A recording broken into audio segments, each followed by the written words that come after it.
할렐루야. 오늘 점심 식사하면서 형제들하고 나눈 몇 가지 얘기, 하나님의 전지전능하심의 의미, 창조론이냐 진화론이냐, 성경의 무오류냐 아니냐, 이런 그 얘기들 나눈 부분을 정리를 하고자 합니다. 먼저 마태복음 11장 28절, 예수님께서 수고하고 무거운 짐진 자들아 다 내게로 오라, 내가 너희를 쉬게 하리라. 내게로 와서 내 멍에를 메고 내게 배우라. 그러면 너희 마음이 쉼과 평안을 얻으리니 내 멍에는 쉽고 내 짐은 가벼움이니라. 이 말씀의 핵심이 쉼과 평안, 하나님 주신 쉼과 평안과 함께, 그렇다면은 우리가 예수님께 나아가는 길이 뭐냐?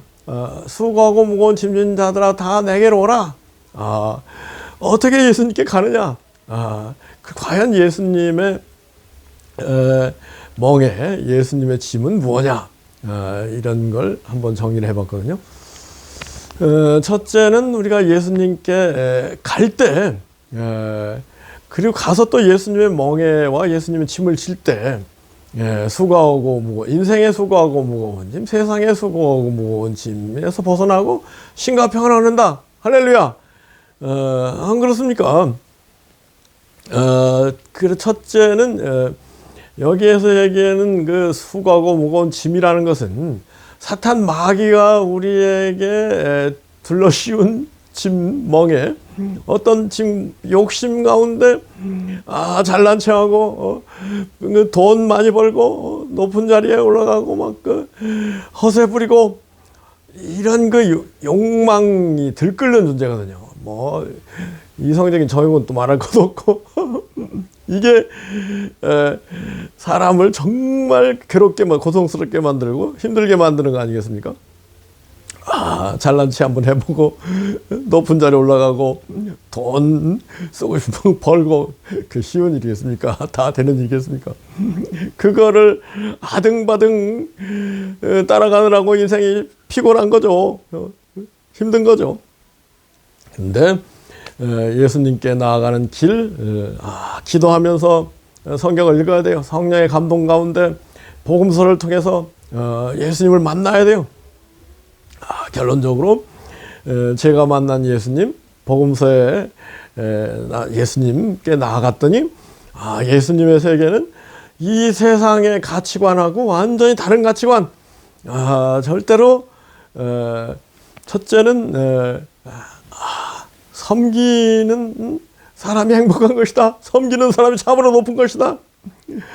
안 그렇습니까? 이 땅에서 뭐 높아지려고 섬김 받으려고 하면은 피곤해요. 그런데 우리 주님께서 나는 섬기는 자는 너희 가운데 있다. 인자가 오면 섬김을 받으려 함이 아니라 섬기려 왔다. 큰 자는 섬기는 자다. 그 말씀에 따라서 섬김 받을 생각을 아예 포기하고 오히려 멸시 천대 받을 생각을 하면서 나는 무조건 섬기겠다. 그러면은 위에서 하나님이, 예수님이, 성령님이 너 맞다. 내가 너에게 성령을 부어주마. 성령 충만, 행복 충만, 쉼과 평안, 사랑 기쁨 평화 충만이 주어질 것이다. 할렐루야. 그래서 예수님께서 우리 원하시는 예수님의 짐, 섬기는 삶, 전도하는 삶. 전도하는 게 쉽지 않죠. 그렇지만 어떻게 전도할 건가? 늘 궁리하고 실천하는 삶. 그리고 뭐예요? 전도할 때 이제 교회 일도 마찬가지. 일종의 교회 일이 전도기관 아니겠습니까? 초신자들 전도하고 할 때 겪는 일이 뭐예요?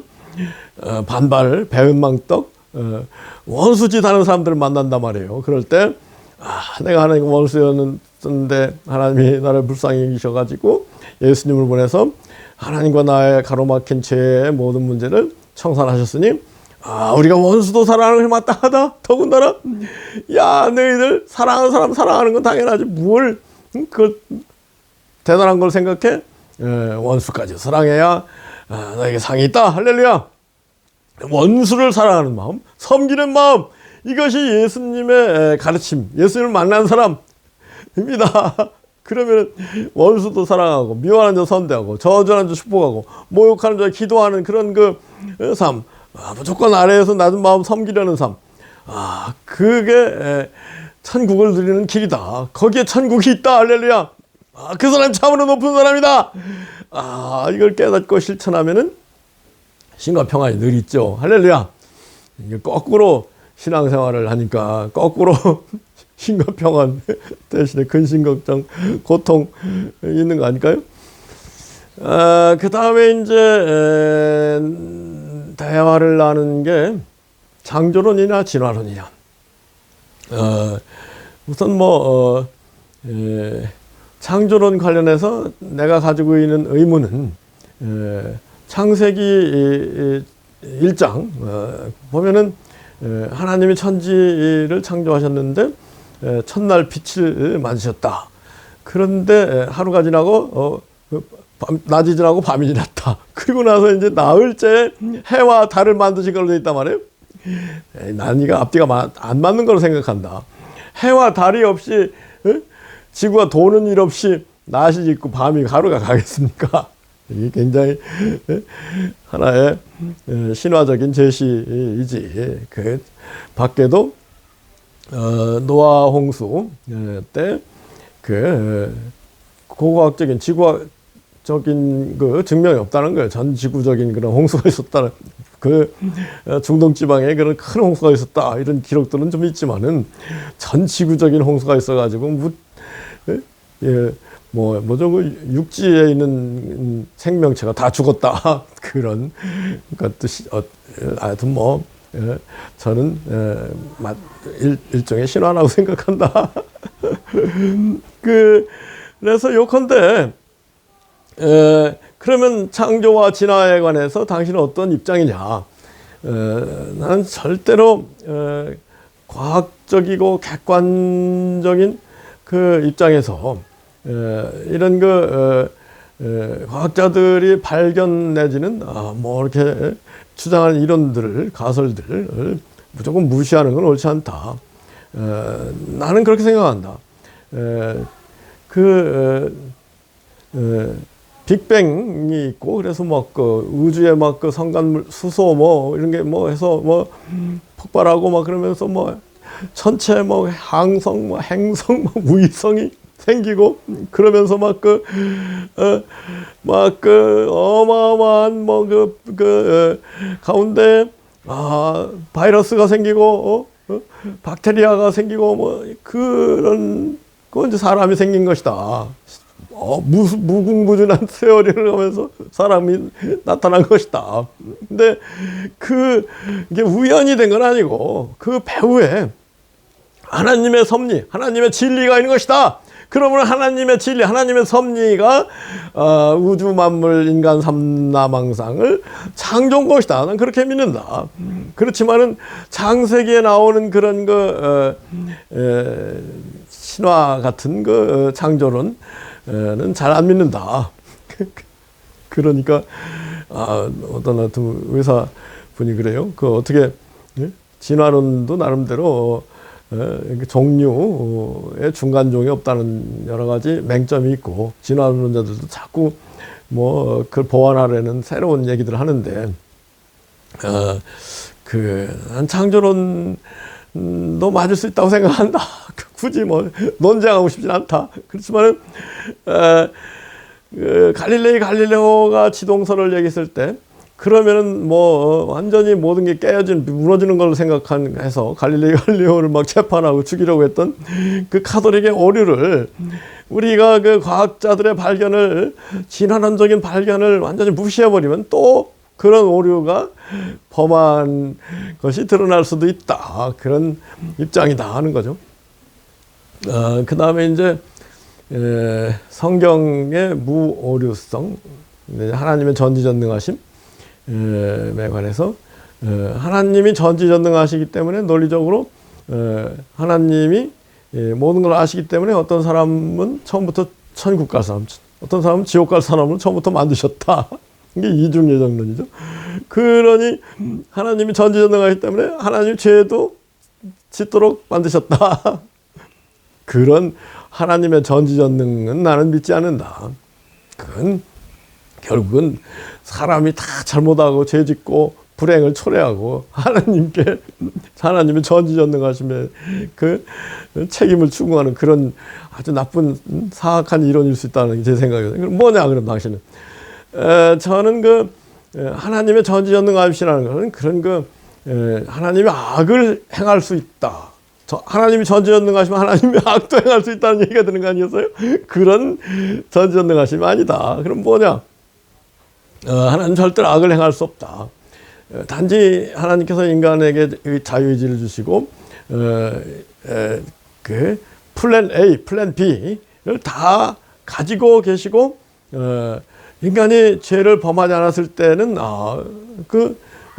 선악과를 안 먹고 선악과를 유혹을 승리한 다음에는 생명과를 먹고 영생을. 이게 플랜 A. 플랜 B는 선악과를 먹었을 때 아이고 결국은 잘못했기 때문에 저주 아래 빠지고, 그렇지만 그 저주를 하나님의 아들 예수님이 대신 받으시고 구원하는 이 플랜 B. 이와 같이 하나님은 플랜 A와 플랜 B, 경우에는 플랜 C까지도 있었겠죠. 이렇게 하시면서 최선을 도모하시는 하나님이시다. 그게 하나님의 전지전능하심이지. 하나님이 뭐 전지전능한다고 또 그런 얘기도 나왔네요. 예수님하고 삼위일체, 완전히 뭐 예수님 전지전능 다 하는 거 아니냐, 뭐 그렇게 딱 얘기하는데, 예수님이 삼위일체는 맞다. 그렇지만은 예수님께서 친히 종말의 때에 관해서는 하나님만 하시고 아들도 모른다 그러지 않느냐. 그래서 완전 삼위일체, 완전 99.9% 삼위일체를 인정하는 다. 그렇지만 0.1%는 삼위일체가 아닐 수도 있다. 이런 융통성 있는 플렉서블한 신앙관을 가져야지, 완전히 교조적으로, 교리적으로, 논리적으로만 신앙생활을 하려고 하면 이거는 앞뒤가 안 맞을 경우가 많다. 특히 구약 성경에 다윗 왕이 이제 실수를 해서 바세바하고 간음하는 실수와 함께 그 전에 이제 그런 실수를 했거든요. 다시 이제 임금이 딱 돼가지고 폼을 잡고 그러면서 내가 다스리는 백성이 수가 얼마가 되느냐 한번 인구 조사를 해보자, 그런 생각이 났는데, 그거에 관해서 아마 열왕기에서는 사탄이 마귀가 다윗을 준동해서 인구 조사를 하게 만들었다, 이렇게 돼 있고, 역대상인가에서는 하나님이 다윗을 시험하려고 하나님이 다윗에게 그런 마음을 넣어주셨다, 이렇게 돼 있단 말이에요. 한가운데는 사탄 마귀가 그 마음을 넣었다, 한가운데는 하나님이 그 마음을 넣었다. 이걸 어떻게 해석해야 되냐. 성경이 무오류 이런 건 여러 가지로 문제가 있는 견해다. 그리고 하여튼 하나님이 전지전능하신 관해서 하나님이 구약 성경은 후회하셨다는 장면이 많이 나온다. 첫째는 노아 홍수 직전에 죄악이 간영한 걸 보고 하나님이 사람을 만드신 걸 후회하셨다. 사울 왕이 타락하는 걸 보고 하나님이 후회하셨다. 또 여러 가운데서 하나님이 후회하셨다. 하나님이 전지전능하시다면 후회할 일이 있겠느냐. 하나님의 전지전능하심 논리적 논리와 하나님이 후회하신다는 여기저기 있는 성경의 기록과는 맞지 않을 수 있다. 그래서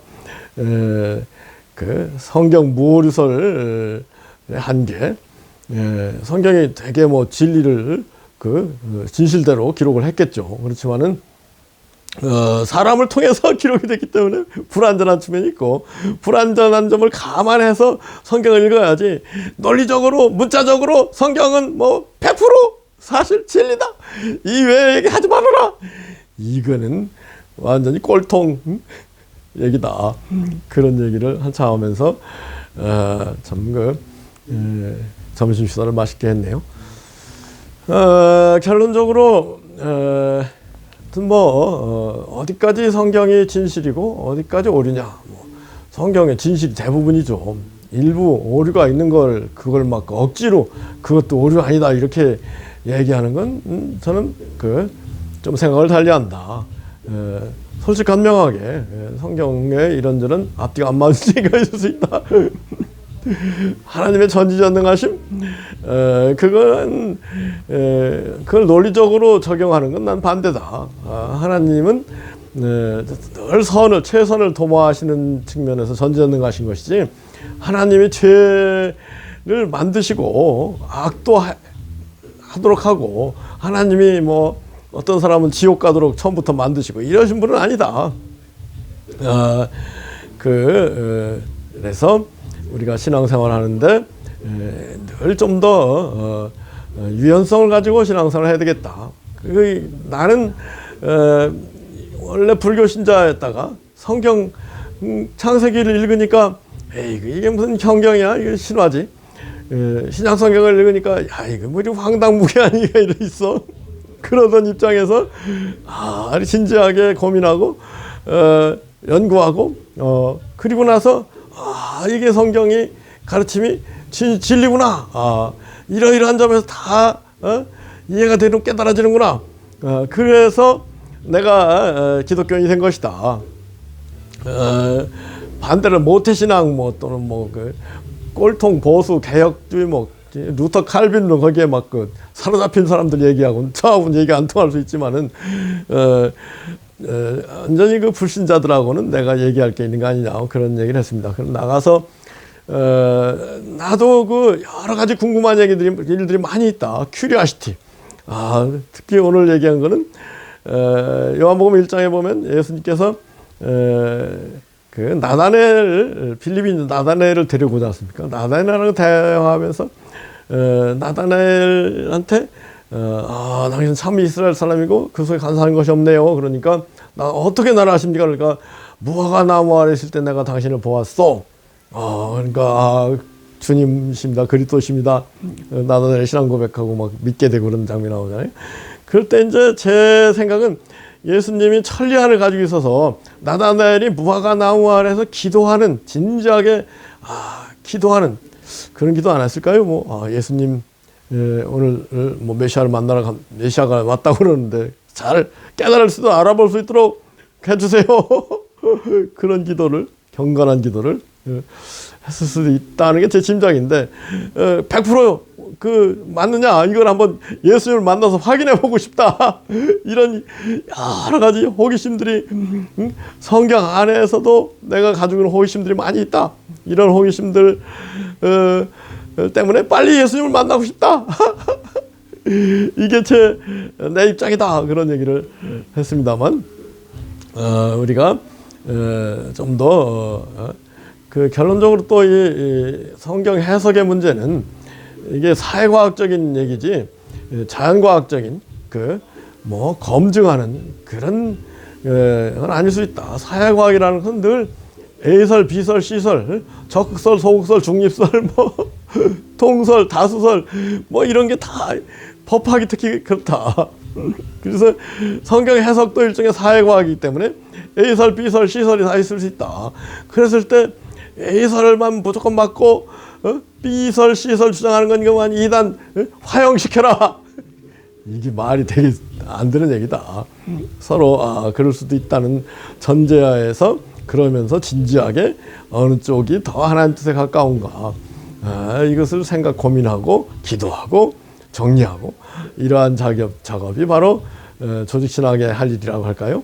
하여튼 오늘 아주 유익한 점심시간에 나눈 얘기들을 잊어버리기 전에 유튜브에 일기를 쓰는 거예요. 할렐루야. 오늘 11월 10일 둘째 주일 점심시간에 나눈 얘기들을 정리했습니다. 우리 함께 은혜를 나누고 늘 하나님을 가까이 하나님을 만나는, 사랑의 하나님을 만나는 가운데 쉼과 평안을 진정한 신과 평안, 천국을 앞당겨 사는 우리 모두 되기를 예수 그리스도로 축복하기도 합니다. 아멘. 아멘. 아멘. 아멘.